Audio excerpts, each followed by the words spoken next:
जोरी में खुश होना चाहिए या अभी कुछ सरप्राइज बाकी है? आई थिंक सरप्राइजिंग पार्ट ये है कि जब भी हमें लगता है कि एक बाउंस बैक आ रहा है, थोड़ी मार्केट स्ट्रेंथ दिखाएंगे, पानी पड़ जाता है। हाँ। हमारे बाजारों में कल आपने यही होते हुए देखा, डाउ में भी कल यही होते हुए देखा। डाउ फ्यूचर्स अगर आपको याद होगा, जब हमारे बाजार बंद हो रहे थे तो 300 पॉइंट की तेजी दिखा रहे थे।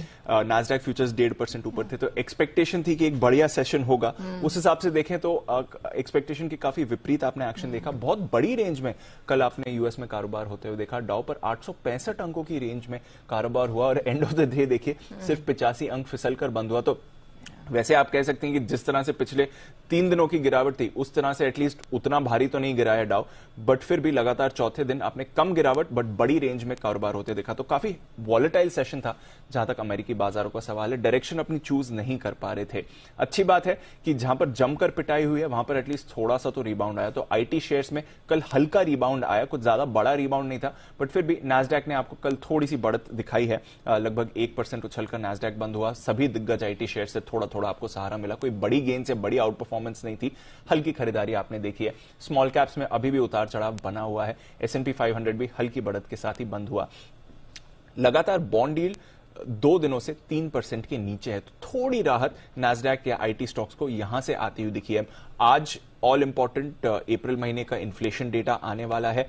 अनुमान है कि मार्च के महीने में जो 8.5% का आंकड़ा आया था वो एक पीक बन चुका है इन्फ्लेशन के लिए। अब उससे ज्यादा इन्फ्लेशन नहीं आएगा। तो अप्रैल के लिए हालांकि 8.1% का अनुमान है, काफी हाई है, बट 8.5% जो मार्च के था उसके मुकाबले थोड़ा कम है। तो उसी से थोड़ी राहत बॉन्ड यील्ड की तरफ से मिली है कि बॉन्ड यील्ड 2 दिनों में प्रेशर में आई है और हल्की सी मूव बाजार में आती हुई दिखी। अब देखते हैं किस तरह का ये इन्फ्लेशन आंकड़ा अल्टीमेटली आता है। इसके साथ ही आज सुबह कुछ खबरें आ रही हैं कि आपको याद है ट्रंप साहब के समय जो ट्रेड वॉर हुआ था चीन और यूएस के बीच, काफी सारे चाइना के इंपोर्ट्स पर टैरिफ्स लगाए थे।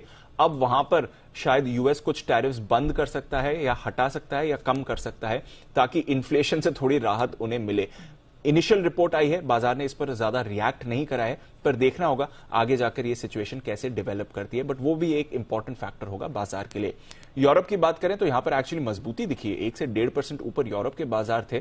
तो जो कल क्लोजिंग के समय हमारे बाजार के वक्त एक्शन दिख रहा था, लगभग वैसा ही यूरोप में एक्शन हुआ।